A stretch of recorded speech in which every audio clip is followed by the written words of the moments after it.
हमारे भी भाई हैं। मेरा सवाल वो नहीं है। हम रूढ़ी जी के बारे में नहीं जानता है कि ये घर में मुझे लगा किसी और का है, रूढ़ी जी का घर नहीं है।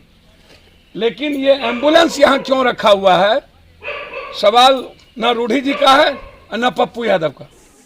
पूर्व सांसद सह जाप अध्यक्ष पप्पू यादव ने सारण जिला के अमनौर में स्थापित विश्व प्रभा सामुदायिक केंद्र के भवन में पहुंचे वहां मौजूद दर्जनों एम्बुलेंस के जनता को समर्पित नहीं किए जाने पर बड़ा बवाल खड़ा किया है। पप्पू यादव ने कहा कि के प्रवक्ता संदीप पात्रा क्या इसका जवाब देंगे।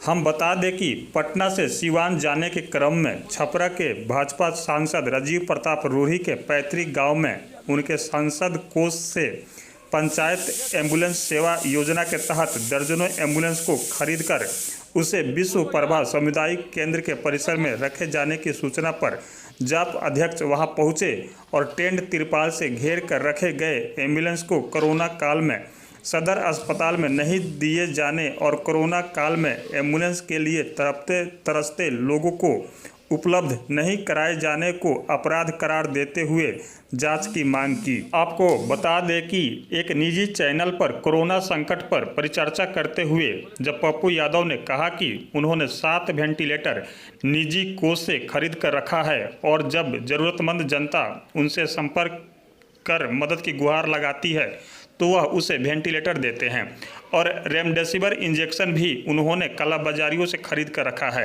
जिसको वह मरीजों की मदद करते हैं। पर परिचर्चा में शामिल भाजपा के प्रवक्ता संदीप पात्रा ने वेंटिलेटर को घर में रखे जाने को अपराध घोषित करते हुए कहा कि इतनी जल्दी हो बचे हुए वेंटिलेटर को सरकार को सौंप देने को कहा था, जिस पर पप्पू यादव ने इनकार कर दिया।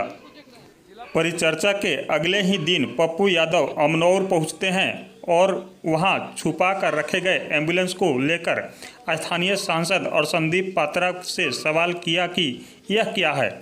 जब कोरोना महामारी से जनता त्राहिमाम कर रही है, चारों तरफ लाशों का अंबार लगा हुआ है, उस समय में आखिर इन एम्बुलेंसों को क्यों नहीं जनता को समर्पित किया गया। सांसद निधि से खरीदे गए एम्बुलेंस को निजी तौर पर इस्तेमाल करना कहां तक उचित है। निजी संपत्ति की तरह एम्बुलेंस का इस्तेमाल संसदीय आचरण के विरुद्ध है। हालांकि कुछ देर वहां रहने के बाद पप्पू यादव सिवान के लिए प्रस्थान कर गए। माँ ने जब बेटे को, बेटा ने माँ को, पिता ने बेटा को, बेटा ने बाप, पति पत्नी को, गांव ने छोड़ दिया वहां पप्पू। 1 महीने हो गए इन मृत लोकतंत्र की मृत और आत्ममुग्ध सरकार, लोकतंत्र को मार देने वाले। और ये नेता जो रावण, कंस और यजीत से भी ऊपर और जल्लाद लोग बैठे हैं, ये क्या सारे एम्बुलेंस को और निकाल दिया गया और कोई विनोद सिंह मुखिया के यहाँ भेज दिया गया, एक चौबे जी हैं उनके यहाँ भेज दिया गया। ये यहाँ 30 से ऊपर एम्बुलेंस और एम्बुलेंस को निकाल दिया गया, 60-70 से ज्यादा, 100 के लगभग एम्बुलेंस। हम जानना चाहेंगे संबित पात्रा जी से कि आपके भाजपा के नेता हैं, हमारे भी भाई हैं। मेरा सवाल वो नहीं है। हम रूढ़ी जी के बारे में नहीं जानता है कि ये घर में मुझे लगा किसी और का है, रूढ़ी जी का घर नहीं है। लेकिन ये एम्बुलेंस यहाँ क्यों रखा हुआ है, सवाल ना रूढ़ी जी का है और न पप्पू यादव का। सवाल बिहार और बिहारियों का है और इंसानियत का है, सिस्टम का है। सिस्टम क्यों मरी हुई है।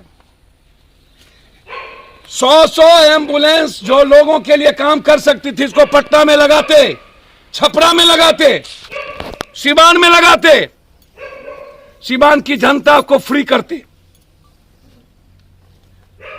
क्यों 18 रुपया किलोमीटर?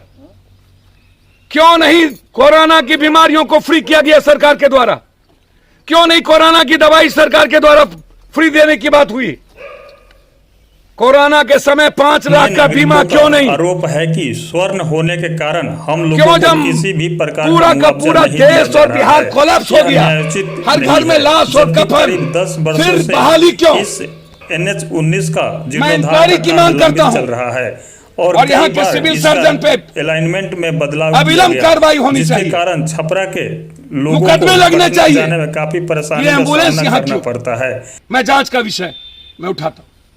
सांसद द्वारा हर गांव में नहीं समझ में आता कहां पर एम्बुलेंस है। जब 7,000 12,000 रुपया 1 किलोमीटर का एम्बुलेंस माफिया, इंटायर क्रिमिनल और माफिया, ये सांसद के पैसे नहीं है सर, ये जनता का पैसा, एमपी लेट्स जनता का पैसा होता है, सांसद का नहीं होता है। फिर एक अंतिम सवाल है, सारे और ये लगे क्यों? प्रतिनिधि घर में बैठे